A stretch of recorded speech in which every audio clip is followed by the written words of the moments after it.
Había algo inquietante en la manera en que el maizal se alzaba frente a mí, de manera tan uniforme, tan recta, como si el campo hubiera sido plantado por manos de un ser superior, con precisión aterradora.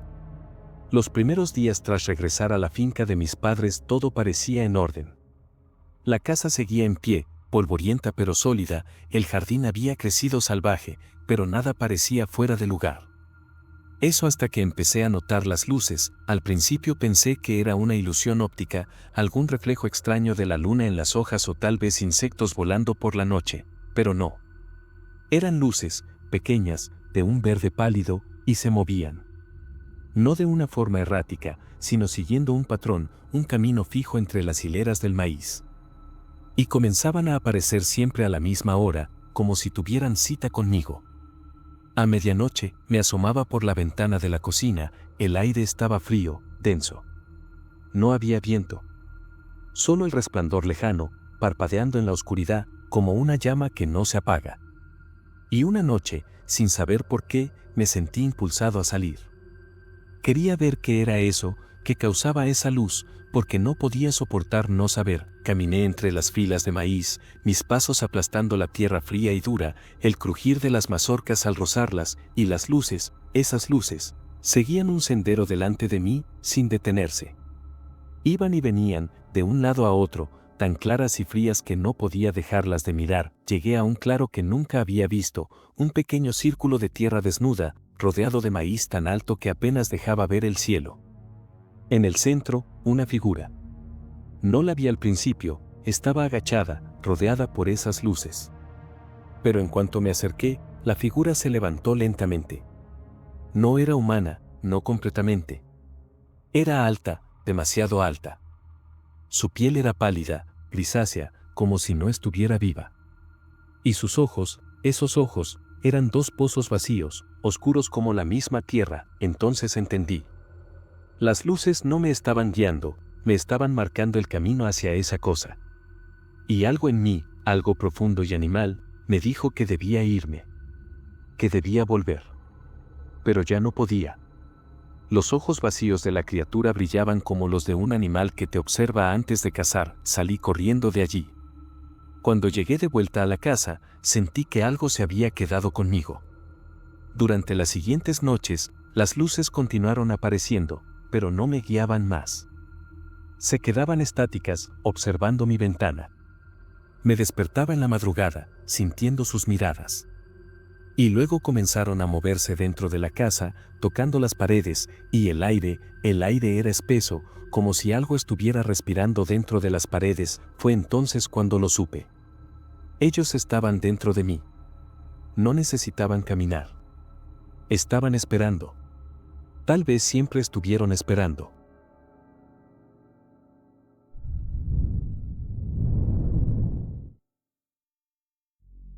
Nunca fui un hombre muy supersticioso.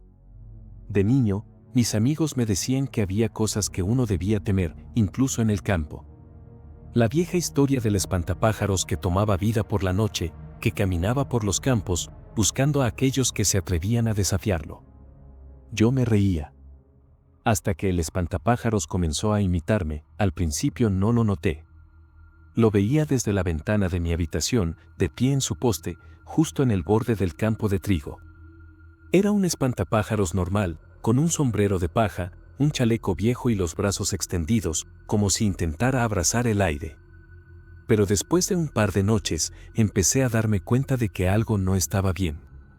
Cada vez que me asomaba por la ventana, el espantapájaros estaba allí, con su sombrero inclinado hacia el mismo lado que el mío, su brazo extendido hacia la misma dirección en que yo levantaba el mío.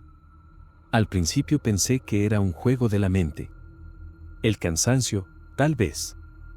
Había estado trabajando mucho, y las largas jornadas bajo el sol podían jugarme malas pasadas. Pero no era eso. No lo era. Una tarde, decidí salir y acercarme al campo. Mientras caminaba hacia él, noté algo aún más extraño, las huellas en el barro. Eran mis huellas. Pero no solo eso, había algo en ellas. Algo erróneo. Como si las huellas no fueran mías, sino de alguien que había caminado justo detrás de mí, copiando cada paso. Mi piel se heló, pero me obligué a seguir. Cuando llegué al espantapájaros, me quedé allí, mirándolo fijamente. No podía entender qué estaba sucediendo, pero algo en mi interior, una parte que nunca había escuchado antes, me dijo que no lo tocara, que no lo moviera. Pero lo hice. Apreté el chaleco, toqué el sombrero, e incluso lo levanté un poco. Entonces sentí un escalofrío recorrer mi columna. Al darme la vuelta para marcharme, vi algo en el campo, entre las sombras. Una figura que se movía lentamente. Era alta, delgada, con el rostro cubierto por un sombrero de paja y los brazos extendidos. Yo volví corriendo a casa, con la respiración agitada. Pensé que ya estaría fuera de mí. Pensé que la mente humana era capaz de crear monstruos. Pero esa noche, al dormir, soñé que me levantaba, me ponía mis botas y salía al campo. Vi mi figura, de pie junto al espantapájaros, observándome mientras dormía. A la mañana siguiente, la camisa que había dejado en la silla, justo junto a la ventana, estaba en el poste del espantapájaros. Y estaba sucia, cubierta de tierra. Al igual que mis botas, desde entonces, ya no duermo. Porque sé que me están observando. Y no soy el único que está aquí.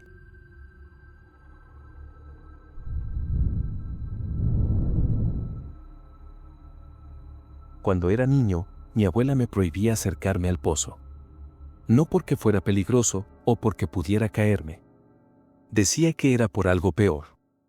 Decía que había cosas ahí dentro que no sabían que estaban muertas. Yo me reía. Pensaba que era otra de sus historias para mantenerme lejos del agua. Pero ahora, tantos años después, entiendo el verdadero miedo en sus ojos. Volví al pueblo tras su muerte, obligado por el testamento.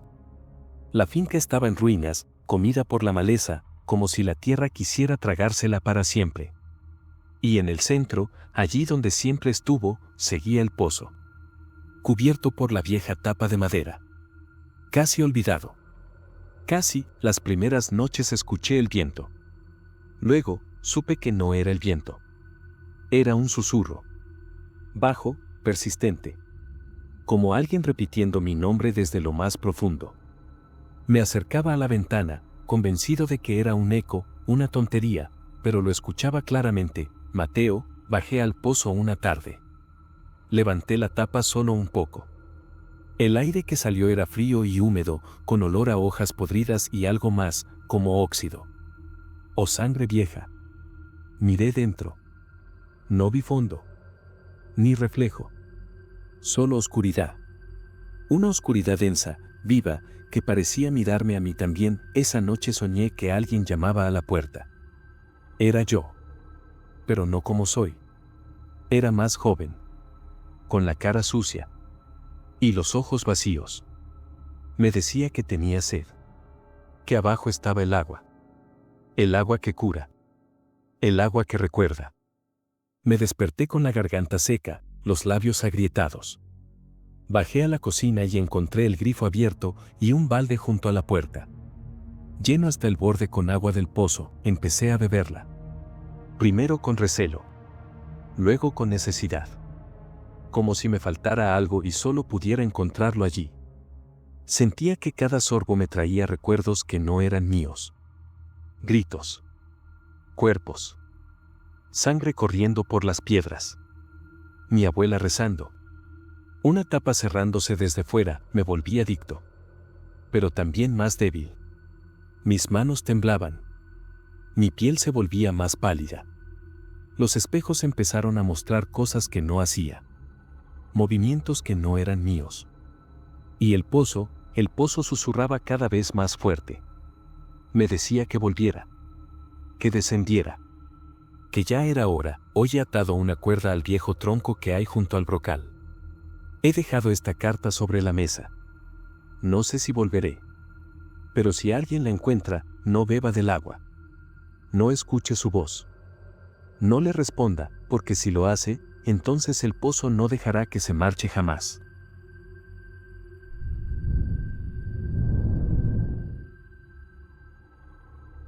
Era un atardecer gris cuando llegué al pueblo. Después de años de huir de lo que llamaba mi hogar, regresé sin pensarlo 2 veces. Quizás fue el maldito instinto de regresar a mis raíces, tal vez la presión del tiempo. O tal vez algo más oscuro, algo que no comprendía en ese momento, pero que la tormenta, la que nunca terminó, me obligó a enfrentar. El pueblo de Valverde del Río era pequeño, casi olvidado por los mapas. La gente todavía se conocía por nombre, aunque ya no quedaba mucha gente. Pero había algo en el aire, algo denso, que me hizo pensar que este regreso no iba a ser como los anteriores. El cielo estaba cubierto por nubes oscuras que parecían no moverse, como si se quedaran flotando en el mismo lugar. No hacía frío, pero el aire estaba cargado. Algo no estaba bien. Fui directo a la casa que había pertenecido a mis abuelos, en la colina. La vieja casa de adobe seguía en pie, pero parecía que el tiempo se había detenido allí. El jardín estaba salvajemente crecido, los árboles retorcían sus ramas hacia el cielo como si pidieran algo. Y, lo más inquietante, la niebla. Un vaho espeso que surgía del río cercano, cubriendo todo a su paso, sin que el viento lo moviera ni un centímetro. Pasaron los días y, con ellos, la tormenta no se deshacía. No era una tormenta convencional. No caía lluvia, no se escuchaban truenos, pero la presión en el aire se hacía más fuerte cada hora. En las noches sentía que el techo crujía, como si la casa misma respirara, como si estuviera viva. Y el ruido, ese maldito ruido. Cada noche, en el silencio de la tormenta, oía una especie de retumbar. No era el sonido de un trueno. Era algo mucho más profundo, más antiguo. Una noche, decidí salir. Quizás era la sensación de estar atrapado, o tal vez mi propia curiosidad por desentrañar el misterio. Caminé hacia el río, siguiendo el sendero empapado por la humedad, con el sonido del agua susurrando a lo lejos. La niebla se volvía cada vez más espesa. No veía a más de 2 metros por delante. Pero entonces, lo escuché, una figura. Una figura humana, parada en la orilla del río. No podía ver su rostro, solo su silueta, pero algo me decía que no estaba solo. Me acerqué, y cuanto más lo hacía, más intensa se volvía la sensación de que algo me estaba esperando. De que esa figura era la tormenta misma, y que era imposible salir de allí sin enfrentarse a ella. Cuando llegué a su lado, la niebla se despejó por un momento y pude ver su rostro. No era una persona. Sus ojos eran oscuros, sin pupilas, como si la oscuridad misma los hubiera reclamado. Su piel era pálida, casi translúcida, y su boca era una rendija negra, como un abismo. Solo sus manos, largas y delgadas, me miraban fijamente, como si esperaran algo. Como si estuvieran pidiendo algo. Entonces, me di cuenta de lo peor: la tormenta nunca terminaría porque no era una tormenta común. Era una manifestación, un mal que se había enraizado en el mismo pueblo, en la misma tierra. Y yo, de alguna manera, estaba conectado a ella. Mi regreso había sido la chispa que encendió lo inevitable. La tormenta no cesaría hasta que mi alma estuviera atrapada allí, como la de todos los demás que habían pasado por el mismo camino. Intenté correr, pero la niebla me envolvía cada vez más rápido. El retumbar, ese horrible retumbar, se hacía cada vez más fuerte, como si el mismo suelo estuviera a punto de tragarse todo lo que quedaba de mí. Ya no podía ver nada, ni siquiera mis propios pies. Todo era niebla. Todo era oscuro, y griega. Mientras me ahogaba en el espesor de la tormenta, entendí algo: nunca había sido la tormenta la que estaba atrapada. Era yo. Todos los que alguna vez regresaron lo estaban, atrapados en un ciclo sin fin, esperando que la tormenta finalmente los reclamara. La tormenta nunca terminó. Y ya no sé si soy yo quien está atrapado en ella o si es la tormenta quien ahora está atrapada en mí.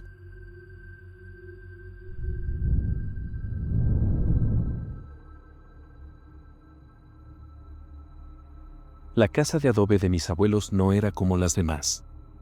Tenía algo especial, algo que no se podía describir, pero que uno sentía en la piel, como un mal presagio. Había sido construida con paredes gruesas, hechas a mano, de tierra compactada y paja, de esas que te dan la sensación de que el tiempo no pasa dentro de ellas. Durante años me negué a regresar, pero al final, no pude evitarlo. El llamado era más fuerte que yo. Recuerdo que el primer día que volví sentí algo raro. No era miedo, ni nostalgia, sino algo peor, algo más fundamental. Como si la casa misma me estuviera observando. Al principio traté de ignorarlo. Entré en la casa, la exploré. Todo seguía igual, la vieja mecedora en la sala, la chimenea apagada, el cuadro del abuelo con su sombrero de paja en la pared.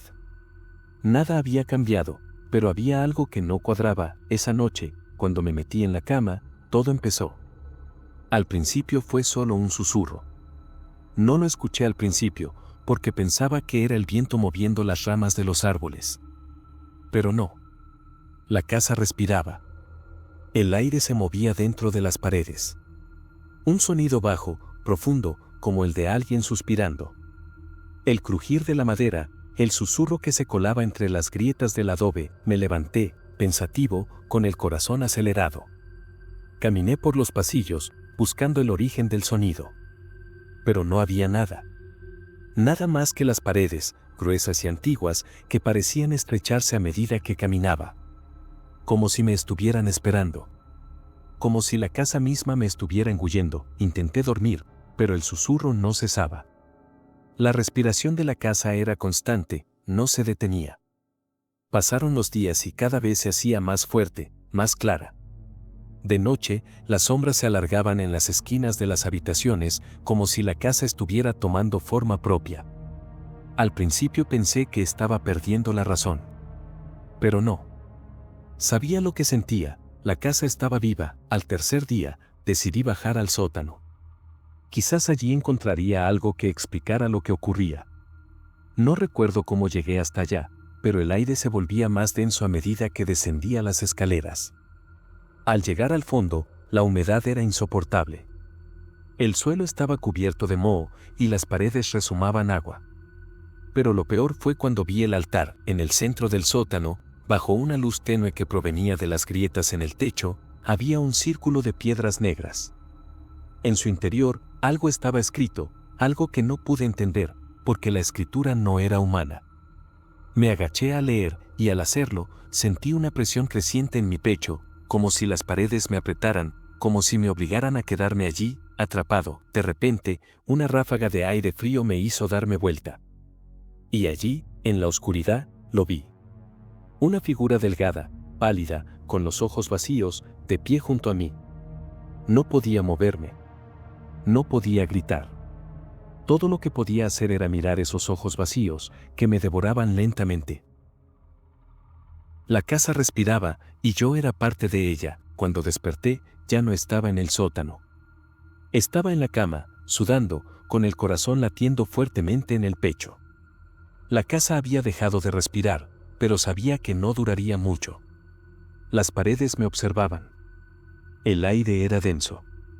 El suelo crujía bajo mis pies, como si algo estuviera esperando a que volviera. La casa de adobe seguía allí, esperando.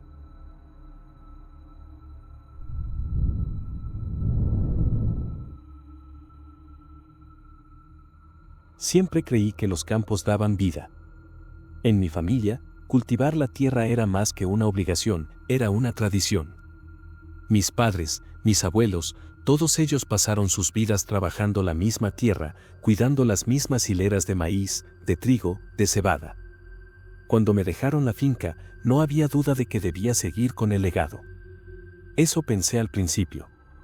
Pero pronto entendí que la tierra que heredé no era la misma. La primera señal de que algo estaba mal llegó en la primavera, cuando los sembrados comenzaron a crecer de manera extraña.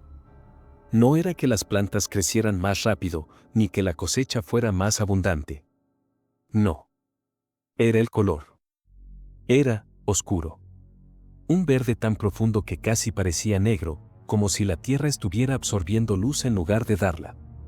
Cuando toqué una de las mazorcas por primera vez, sentí una especie de frío, como si hubiera tocado algo muerto. Al principio lo ignoré. Pensé que era solo el clima o alguna plaga rara. Pero las noches fueron empeorando. Los sueños se volvían más vívidos. En ellos, veía figuras de sombras que se movían entre las hileras de maíz, sus ojos brillando con una luz verdosa, como las mismas que había visto alguna vez en el maizal. Me despertaba en medio de la noche, con el corazón palpitando, y lo peor era que el aire estaba siempre denso, impregnado de una humedad extraña, como si el campo estuviera respirando conmigo. Una tarde, decidí caminar por el sembrado. Me adentré en el campo, donde las plantas parecían cerrar el paso, apretando a mi alrededor como si quisieran atraparme. Cada paso era más pesado que el anterior y el silencio era absoluto, ni un solo insecto se atrevía a volar. Vi algo al final de una de las hileras, una figura, una sombra que se movía con lentitud, casi como si se deslizara por el suelo. Era un hombre, o lo que parecía un hombre. Su cuerpo estaba cubierto de tierra, sus manos y su rostro eran tan pálidos que parecían de cera. Su boca estaba abierta, pero no emitía sonido alguno. Se acercó lentamente, hasta que estuvo a pocos centímetros de mí. No entendí lo que pasaba, no supe qué hacer, y entonces lo vi, en su pecho, allí donde debería haber un corazón, había solo tierra. Y en su espalda, algo se movía, algo que no podía identificar. Era como si la tierra misma estuviera viva. Me aparté rápidamente, mi cuerpo reaccionó antes que mi mente. Corrí de vuelta a la casa, sin mirar atrás. Pero lo peor vino después, cuando al amanecer encontré huellas de barro en mi puerta. Huellas que no podían haber sido mías, porque no salí. Y dentro de la casa, los objetos habían sido movidos. Algo había llegado conmigo. Desde esa noche, el campo no ha dejado de susurrar. Las figuras aparecen a veces, no solo en mis sueños. Hay algo en la tierra, algo que está esperando. La cosecha nunca se recogerá. Yo nunca me iré. Hay algo en el gran roble de la finca, algo que siempre estuvo ahí, pero que nunca supe reconocer. Cuando era niño, me dijeron que ese árbol era especial. Un árbol antiguo, decía mi madre. Es el guardián de la casa. Pero las historias que me contaba, aquellas sobre el árbol y lo que moraba en él, jamás las comprendí del todo. Hasta ahora, el árbol, un roble gigantesco, se alzaba en el centro del campo, con sus ramas extendidas como un gigantesco paraguas que cubría casi toda la finca. Al principio era solo un árbol, nada más. Pero una tarde de verano, cuando volví después de tantos años, sentí una extraña presión en el aire. Algo no estaba bien. El sol brillaba con fuerza, pero el roble proyectaba una sombra oscura, más densa de lo normal, como si algo viviera en su interior. Esa noche, escuché el crujido de ramas. Pensé que era el viento, pero el viento no existía en esos momentos. Salí al exterior, hacia el árbol, y vi algo que nunca olvidaré, una figura, delgada y alargada, que se movía entre las sombras del roble. No podía ver su rostro, pero podía sentir sus ojos sobre mí. La figura parecía estar observándome, esperando. Me acerqué un paso. Sentí que el aire se volvía denso, pesado, como si estuviera bajo el agua. Cada movimiento parecía más lento y el sonido de mi respiración se hacía más fuerte. El roble, de alguna manera, parecía estar respirando junto a mí. Podía ver sus raíces retorcidas, como dedos, extendiéndose hacia la tierra. Y en el aire, un susurro. Un susurro que no podía entender, pero que sentía en mi interior, recorriéndome como una corriente fría. Al día siguiente, traté de cortar el árbol. No porque quisiera, sino porque sentía que si no lo hacía, la figura que había visto en su sombra me seguiría, que esa presencia entraría en mi casa y me consumiría. Pero cuando llegué al roble, la sierra de mano no cortaba. No pasaba ni un centímetro. El tronco estaba sólido, más duro que cualquier cosa que haya tocado. Esa misma noche, algo cambió. Me desperté en medio de la madrugada y vi algo fuera de mi ventana. La figura estaba ahí, parada junto al roble, con los ojos brillando en la oscuridad. Esta vez, pude ver su rostro, pero no lo entendí. Era el rostro de alguien que había sido arrancado de la vida, alguien que había sido olvidado. La sombra del roble se alzó una vez más, y esta vez la sentí invadirme. No sé qué ocurrió después. Solo sé que la figura me está esperando, siempre, en la sombra del roble. Y, mientras más tiempo pase, más cerca se acercará.